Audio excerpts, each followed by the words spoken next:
Saan ba natin siya pwedeng magamit? Kagaya na naman siya kanina, syempre for the adventure sports, daily life, and so on and so forth. So ngayon, also the action word can be used as what they call this webcam. And especially kapag nag-record ka ng video, kung anong activity ginagawa mo sa sobrang fit ng ating action word, and you can use our action word for 26 hours straight.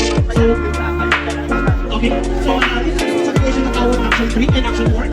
So ang action natin is we have the 1/1.0 sensor. Kasi yung action word natin, sobrang perfect na rin po ito, even in low light condition for photography and videography.